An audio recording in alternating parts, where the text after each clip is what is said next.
Hapon ng ika-25 ng Setyembre. Tutungo kami ngayon sa tahanan ng aming Lynn.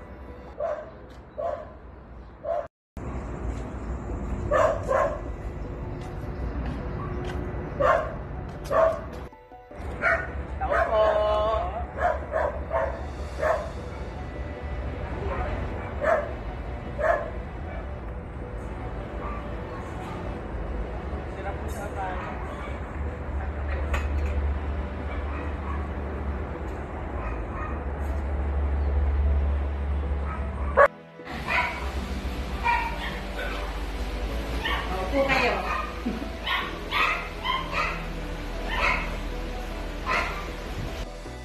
Ano ang kailangan? Ay, ano po? Pwede po ba namin kayo ma-interview na? Sige. Opo muna kayo.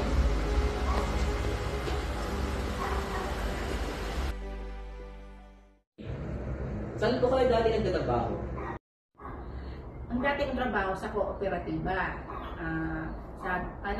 Sa may Balagtas, sa may Wawa, sa may Balagtas Credit Cooperative. Doon ako dating nagtatrabaho. Ang katungkulan ko doon, reliever, collector reliever.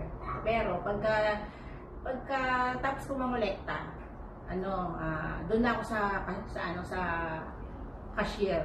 Cashier naman ako. Yun ang ginagawa ko. Tapos pagkatapos ng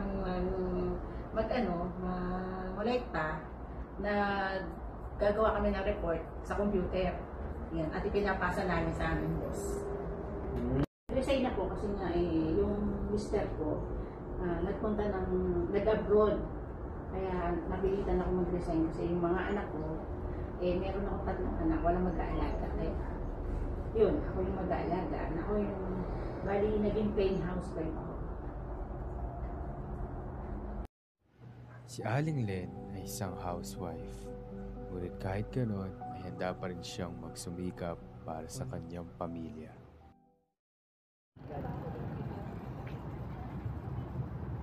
Nang natapos na kami sa aming interview, ay di na namin namalayan na gabi na pala.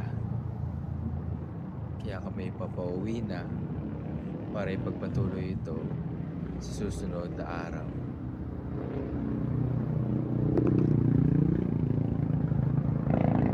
Naging mahirap rin ang paglalakbay namin pauwi.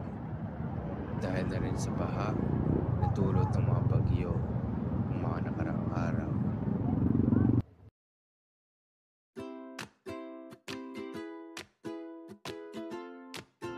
Ngayon, nandito naman tayo sa Camellia, Bulacan para maghanap ng susunod nating i-interviewin. Masapat po ba yung pwede nyo sa pang-araw-araw? Sakto lang. Sa pang-araw-araw ng po na yun, talagang kinakapos pa rin po. Minsan-minsan, sa pamilya po. Depende sa umahawak ng asawa. Kaya naman po kuya. Ganun din. Minsan kinakapos, minsan sakto. Ilan po ba kayo sa mga pamilya? Ilan po ba yung mga anak na tsaka bakit po kinakapos yung sweldo? Anak ko, 4.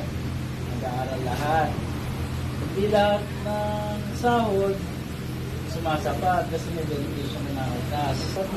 Dalawa yung anak ko. Siyempre, nag-aaral.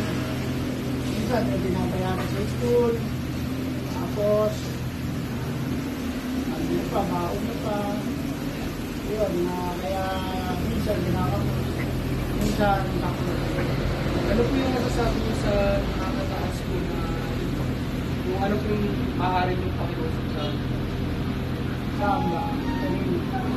Taas ang sahod! Oo, yun. Siyempre, dapat mag-increase yung yung salary. Kaya doon isang bilang security guard. Kasi, tapos talaga yun.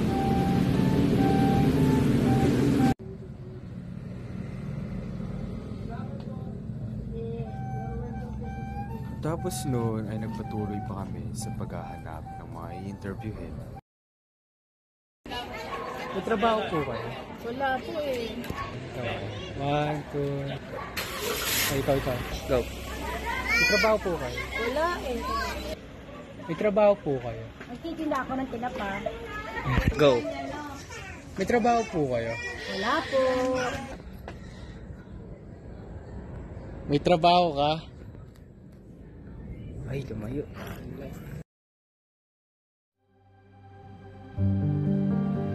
Matapos namin maglibot ay nagdesisyon kaming pumunta sa clubhouse para makahanap ng isa pang mai-interview. Ano po ang trabaho niyo? Hindi na kayo. Kamay na. Ano po ang problema na nararanasan niyo sa trabaho niyo? Basura. Meron kasi magwalit pagka nakasitang daon. Pag umuulan lang. Sa tingin niyo po, kaya niyo po bang makipagsabayan ng mga manggagawa natin sa manggagawa natin sa At ano po ang maipapayo niyo ng solusyon para po gumanda yung sitwasyon ng mga manggagawa po?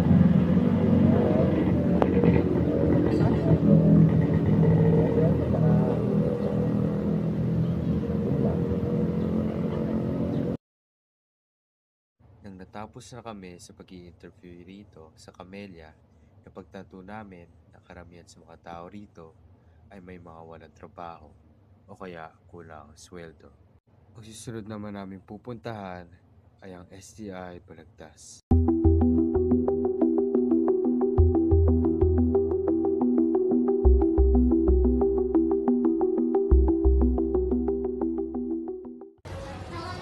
Paano po nakakaapekto sa inyong pang-araw-araw na buhay at sa inyong mga plano ang kakulangan ng mga benepisyo sa inyong trabaho? Actually, di ko pa naman na experience yung kakulangan sa benepisyo ng isang trabaho. Kasi lahat ng pinasukan kong trabaho may benefits eh. Example, yung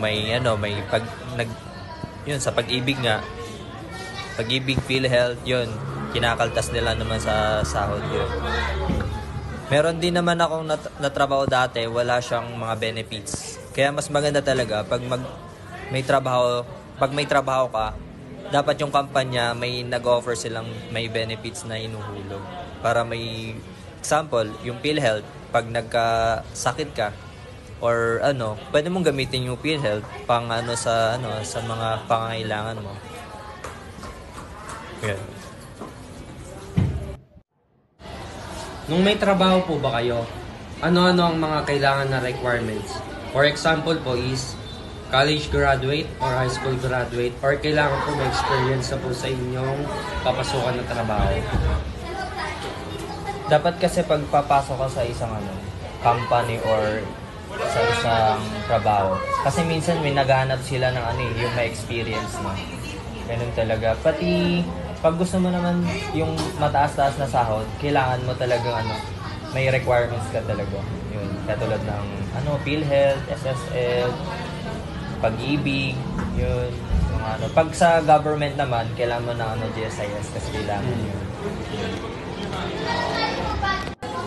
Ano po ang mga benepisyo na sa tingin mo ay dapat mong matanggap ngunit hindi mo pa natatanggap mula sa iyong employer? Sa tingin ko, yung incentives, yung mga yung mga pangako nila na yung makukuha ganun. Example, Christmas bonus, di ba? Yun naman talaga eh. Pati mga benefits, katulad ng SSS, PhilHealth, and etc. Yun lang. Paano nyo po napagkakasya ang pera nyo sa gastusin sa pang-araw-araw tulad po ng mga pagkain? Kailangan kasi pag gagastos ka araw-araw, iba-budget mo talaga yung pera mo. Para magpagkasya mo yung... Kasi 3 araw tayo best kumakain sa isang araw, di ba? Kaya kailangan mo talaga, example, may 100 pesos ka. Pwede mong i-budget yung 10 piso sa umaga, kanin, 10 piso. Tapos yung 20 pesos is ulam. Then sa 30 pesos na yun, may ulam kanin ka na. So yung 100 pesos mo, pwede mo siyang ipagkasya sa isang araw. And then yung matitira, pwede mo pa siyang maipon kapag nag-iipon kayo. Sapat po ba ang inyong kinikita o kinukulang pa din po sa pang-araw-araw? Actually, ako lang naman kasi mag-isa eh.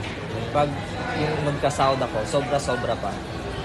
Nakakaipon din ako at nakakapagpadala rin ako sa family. Like sa tatay ko, ganyan sa mga kapatid.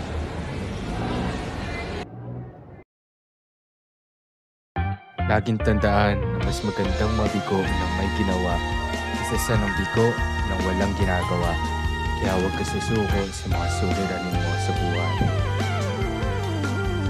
Kami pala ang Group 3, now signing off.